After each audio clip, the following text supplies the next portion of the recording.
Kakak Qinglin, jangan khawatir, aku tidak akan ketinggalan di belakangmu sepanjang waktu. Gongsun Puyang mengangguk, tertawa, penuh percaya diri dengan nadanya.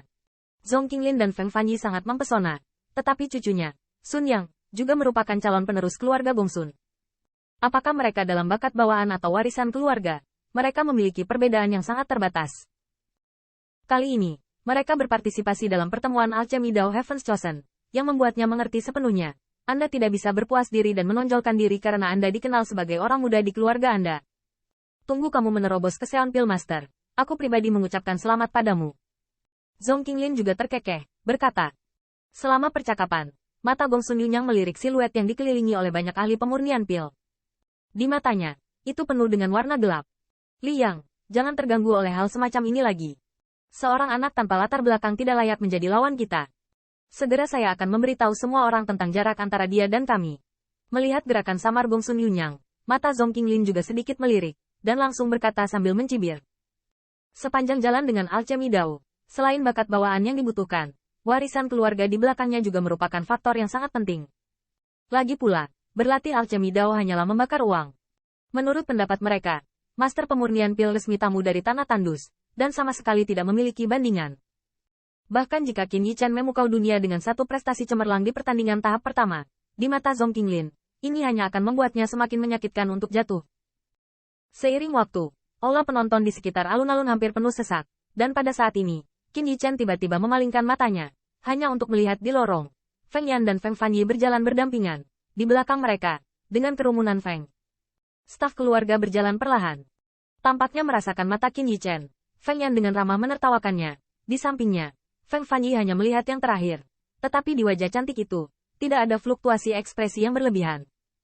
Feng Fanyi selalu dikenal sebagai gadis iblis, yang menunjukkan betapa menakutkannya bakat bawaannya.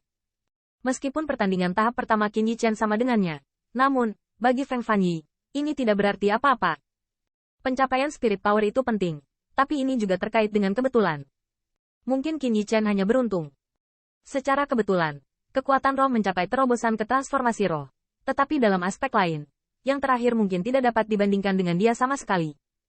Mengenai sikap Feng Fanyi yang hampir mengabaikan, wajah Qin Yichen tidak malu. Dia mengerti bahwa tidak mengherankan jika Feng Fanyi telah diselimuti berbagai halo sejak kecil.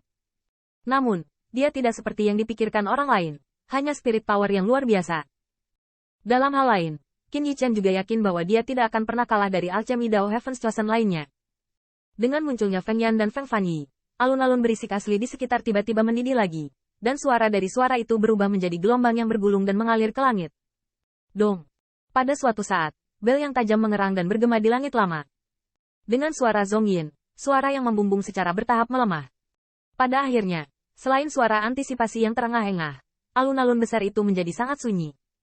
Garis pandang yang tak terhitung jumlahnya melihat ke atas dari platform tinggi tengah alun-alun. Di sana, Feng Yan berdandan, menghadapi tatapan berapi-api yang tak terhitung jumlahnya. Dia terbatuk ringan, matanya menyapu penonton, dan setelah setengah suara, dia dengan tenang suara itu bergema di telinga semua orang. Semuanya, hari ini akan menjadi putaran kedua Alchemy Dao Heaven's Chosen, dan itu juga akan menjadi babak penting untuk menguji kompetensi seluruh peserta. Di bawah, silakan bergabung dengan para kontestan. Hua. Nada suara Feng Yan nyaris tidak turun, dan kerumunan yang telah menunggu lama di auditorium tiba-tiba membuat raungan keras. Hai, di jalur gemuruh, hanya gelombang aneh yang terlihat. Segera, di platform tinggi di tengah alun-alun, sinar cahaya tiba-tiba muncul. Dan di antara sinar cahaya, ada sosok yang jelas muncul dari setiap orang, secara mengesankan. Setiap sisi platform batu sesuai dengan kontestan. Di antara anjungan batu ini, tidak diragukan lagi yang paling mencolok adalah 3 anjungan batu yang paling menjulang tinggi. Di 3 platform batu itu, sinar cahaya terang melesat ke langit. Dan yang muncul dalam sinar cahaya ini bukanlah angka, tetapi 3 nama yang jelas, Feng Fanyi, Zhong Qinglin, Qin Yichen. Ketika dia melihat namanya muncul di platform batu, mulut Qin Yichen tidak bisa membantu tetapi sedikit berkedut, wajahnya menjadi sedikit canggung. Meskipun saya sudah lama menduga bahwa kekuatannya yang terungkap akan menarik perhatian keluarga Feng, dia jelas tidak menyangka bahwa keluarga Feng benar-benar menyatukannya dengan Feng Fanyi dan Zhong Qinglin. Selain itu, ketiga platform batu ini terlalu mencolok, yang sama sekali tidak sesuai dengan gayanya yang sederhana. HMPH. Keluarga Feng benar-benar pantas mendapatkan anak ini. Ketika dia melihat nama, Qin Yichen, yang agung, Gongsun Liang tiba-tiba tenggelam dan tidak bisa menahan diri untuk berkata dingin. Langkah keluarga Feng adalah membunuh anak itu. Melihat bahwa dia diperlakukan sama seperti dirinya, wajah Zhong Qinglin sedikit tidak senang. Tetapi dia hanya diam saja. 3 platform batu ditakdirkan untuk menarik perhatian penonton yang tak terhitung jumlahnya. Tetapi jika mereka tampil buruk di tempat seperti itu hanya akan membuat reputasi Qin Yichen anjlok, dan bahkan menenggelamkannya dengan suara ejekan. Tidak sulit membayangkan bahwa di tingkat kedua, bahkan jika Qin Yichen tidak melakukan kesalahan, selama penampilannya datar, dia akan dicemooh. Dalam menghadapi kontras itu, bahkan jika dia ingin datang ke Qin Yichen dengan temperamen yang tegas, dia akan kehilangan hati dan bahkan menyerah. Nah, karena saya telah diberi kesempatan seperti itu, bagaimana saya bisa menjadi penakut? Qin Yichen tidak pergi menemui mereka Gongsun Yunyang.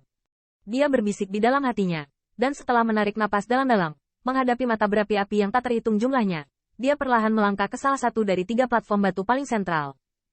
Melihat penampilan Qin Yichen, penonton tiba-tiba menjadi ribut, dan pembangkit tenaga listrik yang tak terhitung jumlahnya saling berbisik. Apakah pria itu Qin Yichen yang diikat untuk tempat pertama dengan gadis iblis keluarga Feng? Astaga, dia terlihat sangat muda. Di awal 20-an, kan? Prestasi seperti itu benar-benar patut ditiru. Tapi itu baru putaran pertama. Langkah keluarga Feng masih terlalu sembrono. Menurut saya, dia akan menjadi bahan tertawaan penonton di adegan ini. Ya, saya mendengar bahwa dia adalah seorang Pillmaster resmi tamu dari Liutian City. Bahkan jika dia tampil memukau di babak pertama, tetapi ini saja tidak berarti bahwa dia memiliki kualifikasi yang sebanding dengan nona muda Feng. Hehe. Berdiri dalam posisi yang mempesona. Kuharap dia bisa menunggu penampilannya. Tapi jangan terlalu memalukan.